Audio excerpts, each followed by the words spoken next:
ഒരച്ഛനും അമ്മയും ഒരിക്കൽ പോലും ചിന്തിച്ചിട്ടുണ്ടാവില്ല ഇങ്ങനെ ഒരു മരണം, അതും ഇങ്ങനെ ഒരു ദാരുണമായ ഒരു മരണം, അത് ഒരു അച്ഛനും അമ്മയും ചിന്തിച്ചിട്ടുണ്ടാവില്ല.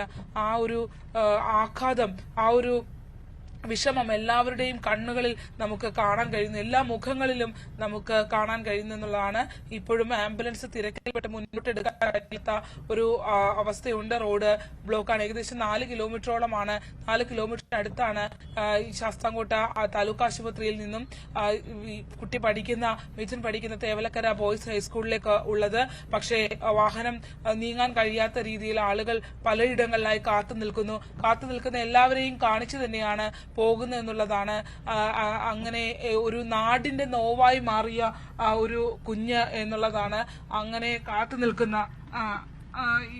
ഈ ആൾക്കാർ കാത്തു നിൽക്കുന്ന ദൃശ്യങ്ങളാണ് നമ്മളിപ്പോ കണ്ടുകൊണ്ടിരിക്കുന്നത്. കണ്ണീരോടുകൂടി ഓരോ അമ്മമാരും യാത്ര അയക്കുന്ന ദൃശ്യമാണ് നമുക്ക് കാണാൻ കഴിയുന്നത്. ആ രീതിയിൽ വളരെ വിഷമകരമായ കാഴ്ചകളാണ് നിൽക്കുന്നത്. ആർക്കും ഉൾക്കൊള്ളാൻ കഴിയുന്നില്ല. സ്കൂളിലേക്ക് വിട്ടൊരു കുഞ്ഞ്, അത് ഇങ്ങനെ ഒരു മടക്കം ഒരു രക്ഷകർത്താവും പ്രതീക്ഷിക്കുന്നതല്ല. പ്രത്യേകിച്ച് ഈ രീതിയിലുള്ള ഒരു അപകട മരണം എന്ന് പറയുന്നത് ഒരിക്കലും ആർക്കും ചിന്തിക്കാൻ കഴിയാത്തതാണ്.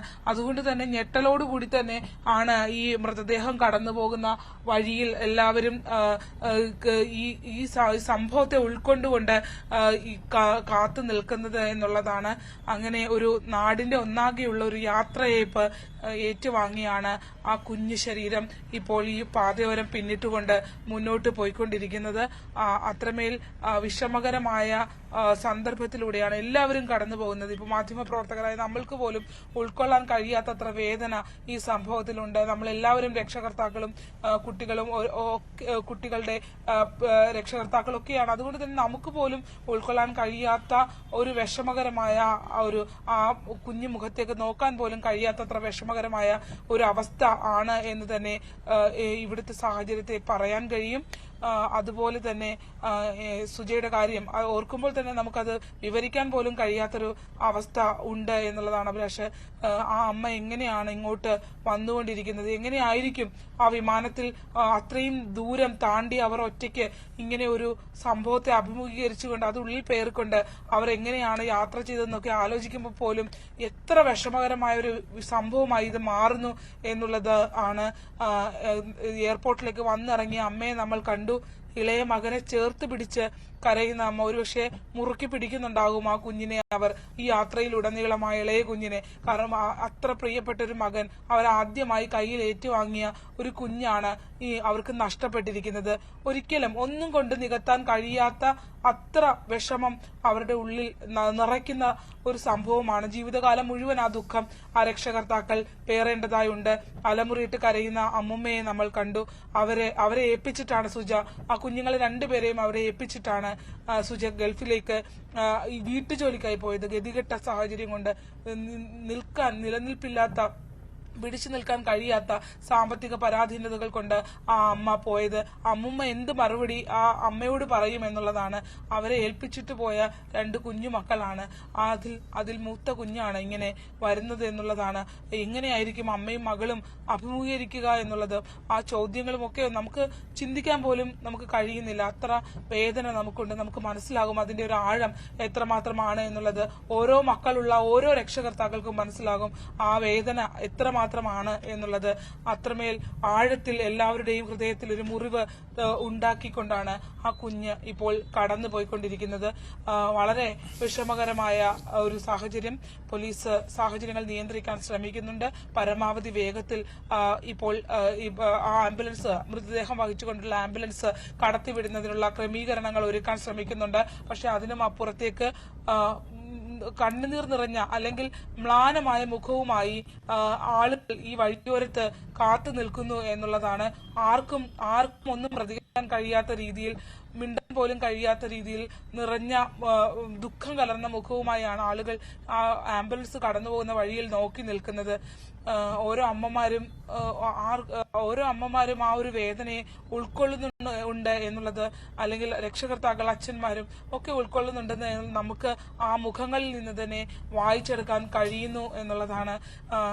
ഇങ്ങനെ സ്കൂളിലേക്ക് പഠിക്കാനായി പോയൊരു കുഞ്ഞ് അതിങ്ങനെ മടങ്ങുമെന്ന് ഒരിക്കലും ആരും കരുതിയിട്ടുണ്ടാവില്ല.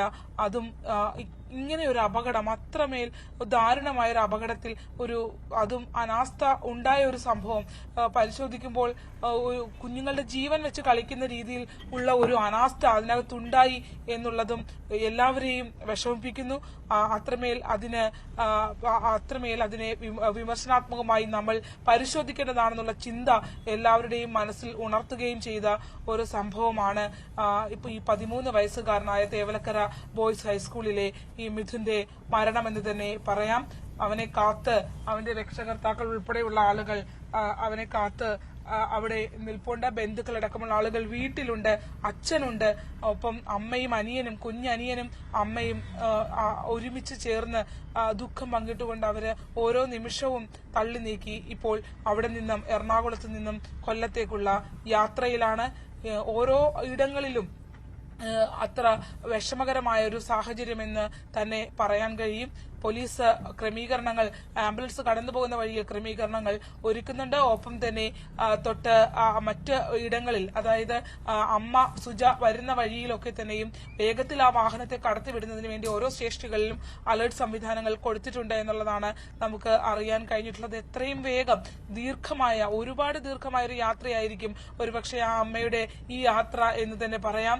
എങ്ങനെ അവർ ആ വിമാനത്തിൽ ഇവിടേക്ക് ഇതറിഞ്ഞ നിമിഷം മുതൽ അവരെങ്ങനെ പോകുന്നു എന്നുള്ളത് സ്വന്തം അടുത്തിരിക്കുന്ന ഒരാളോട് ഒന്ന് പറഞ്ഞ് ആ ഒരു വിഷമം പങ്കുവെക്കാൻ പോലും കഴിയാത്ത രീതിയിൽ അടക്കി പിടിച്ച് മടങ്ങി വരുന്ന ഒരു അമ്മ, ആ അമ്മയുടെ ഹൃദയഭാരം എത്രമാത്രമായിരിക്കും എന്നുള്ളത് നമുക്ക് ചിന്തിക്കാവുന്നതിനും അപ്പുറമാണ് എന്നുള്ളതാണ്. ആ ഒരു സാഹചര്യത്തിൽ നമുക്ക് പോലും ഉൾക്കൊള്ളാൻ കഴിയാത്ത ഒരു സാഹചര്യത്തിൽ യാഥാർത്ഥ്യത്തെ ഉൾക്കൊണ്ട് നിൽക്കുന്ന ആ അമ്മയുടെ ഹൃദയഭാരം അത് എങ്ങനെയാണെന്ന് പോലും ഒരിക്കലും നമുക്ക് പറയാൻ കഴിയില്ല. അത്രമേൽ ഈ മക്കൾക്ക് വേണ്ടിയാണ് ആ അമ്മ വിദേശത്ത് പോയി കഷ്ടപ്പെടുകയും ആ കുഞ്ഞുങ്ങൾക്ക് വേണ്ടി മെച്ചപ്പെട്ട ജീവിത സാഹചര്യം ഒരുക്കുന്നതിന് വേണ്ടി വീട്ടുജോലി ചെയ്ത് ആണ് അവർ ഈ കുഞ്ഞുങ്ങൾക്ക് വേണ്ടി അവിടെ പോയത്. ഒന്നും പൂർത്തീകരിക്കാൻ കഴിയാത്ത അവസ്ഥയിൽ ഒരു മകനെ നഷ്ടപ്പെട്ട് പോയി വരുന്ന ഈ കുട്ടികൾക്ക് നല്ലൊരു വിദ്യാഭ്യാസവും കിടക്കാനൊരു നല്ലൊരു സ്ഥലവും ഒക്കെ ഒരുക്കുന്ന സ്വപ്നത്തിൽ പോയ ഒരു അമ്മയ്ക്ക് ഒരുപക്ഷെ മടങ്ങി വരേണ്ടി വന്നത് ഇങ്ങനെ ഒരു ഗതി ഒരു അമ്മയ്ക്കും ഉണ്ടാവരുത് എന്ന് തന്നെ നമുക്ക് ഈ അവസരത്തിൽ പറയേണ്ടിയിരിക്കുന്നു. കാരണം ഒന്നും നേടാനായില്ല എന്ന് മാത്രമല്ല, ഒരു വലിയ നഷ്ടം, ജീവിതത്തിൽ ഒരിക്കലും പകരം വെക്കാനാകാത്ത, നികത്താനാകാത്ത ഒരു വലിയ നഷ്ടം പേറി തിരികെ വരുന്ന സുജ എന്ന അമ്മയുടെ വേദന കേരളം ഉൾക്കൊള്ളുന്നു എന്ന് തന്നെ നമുക്ക് പറയാം. വഴിയോരങ്ങളിലൊക്കെയും ആ കുഞ്ഞിനെ ഒരു നോക്ക് കാണുന്നതിന് വേണ്ടി എല്ലാവരും കാത്തു നിൽക്കുന്നവരെല്ലാവരും ആ വേദനയോടൊപ്പം ചേരുന്നു എന്നുള്ളത് തന്നെയാണ് നമുക്ക് മനസ്സിലാക്കാൻ കഴിയുന്നത്. അത്രമേൽ ദുഃഖം കലർന്ന മനസ്സോടും കണ്ണോടും കൂടിയാണ്, മുഖഭാവങ്ങളോടു കൂടിയാണ് ആളുകൾ ആ കുട്ടിയുടെ വിയോഗത്തിൽ പങ്കുചേരുന്നത് എന്നുള്ളതാണ്. ഇപ്പോൾ സ്കൂളിലേക്ക് അടുത്തേക്ക് എത്താറായിട്ടുണ്ട് എന്നുള്ളത് തന്നെയാണ്. ഈ സ്കൂളിന്റെ തൊട്ടടുത്തേക്ക് കോവൂർ എന്ന സ്ഥലത്താണ് ഇപ്പോൾ എത്തിയിട്ടുള്ളത്. അവിടെ നിന്നും തേവലക്കര സ്കൂളിലേക്ക് എത്തേണ്ട സമയം വളരെ പെട്ടെന്ന് എത്തേണ്ടതായിരുന്നു. ഏകദേശം 4 കിലോമീറ്റർ അടുത്തേ ഉള്ളൂ. പക്ഷെ അത് മറികടന്നു പോകാൻ കഴിയാത്ത രീതിയിൽ എല്ലാ ഇടങ്ങളിലും ആളുകൾ കുട്ടിയെ കാണുന്നതിനായി നിൽക്കുന്നുണ്ടായിരുന്നു. കോവൂർ കുഞ്ഞുമോൻ MLA അടക്കമുള്ള ആളുകൾ വന്ന് പറഞ്ഞത് ആർക്കൊക്കെ കാണാനുണ്ടോ അവരെയൊക്കെയും കാണിച്ചതിന് ശേഷമേ മറ്റു സംസ്കാര ചടങ്ങുകളടക്കമുള്ള കാര്യങ്ങളിലേക്ക് പോകുകയുള്ളൂ എന്നുള്ളതാണ്. ഇപ്പോഴും ആ ഭൗതിക ശരീരം ഏറ്റുവാങ്ങാനാവാതെ രക്ഷകർത്താവ്, പിതാവ് അവിടെ ഉണ്ട്. ഒപ്പം അമ്മയും കുഞ്ഞനുജനും ഇവിടേക്ക് എത്തിക്കൊണ്ടിരിക്കുന്നു.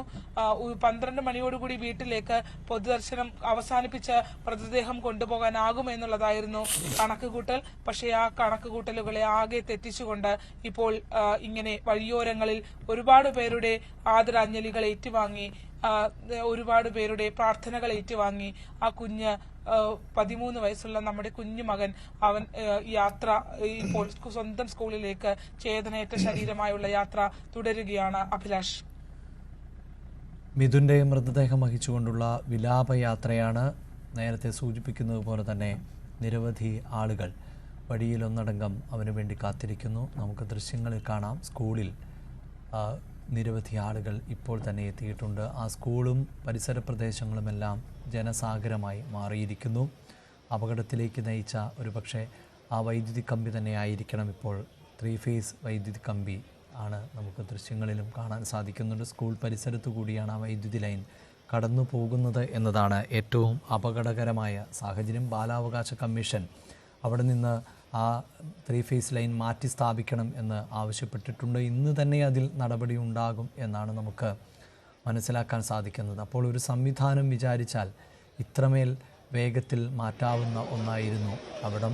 ആ പിഴവിൽ ആണ് ഇതിന് ജീവൻ നഷ്ടമാകുന്നത് എന്നതാണ് ഏറ്റവും ദുഃഖകരം. ഇപ്പോൾ തന്നെ വലിയ ആൾക്കൂട്ടം, പ്രതികൂലമായ കാലാവസ്ഥയാണ്, കോരിച്ചൊരിയുന്ന മഴയാണ്. പക്ഷേ സ്കൂളും പരിസരവുമെല്ലാം ജനസാഗരമായി മാറിയിരിക്കുന്നു. മിഥുനെ ഒരു നോക്ക് കാണുവാനായി നിരവധി ആളുകൾ ആണ് എത്തിയിട്ടുള്ളത്.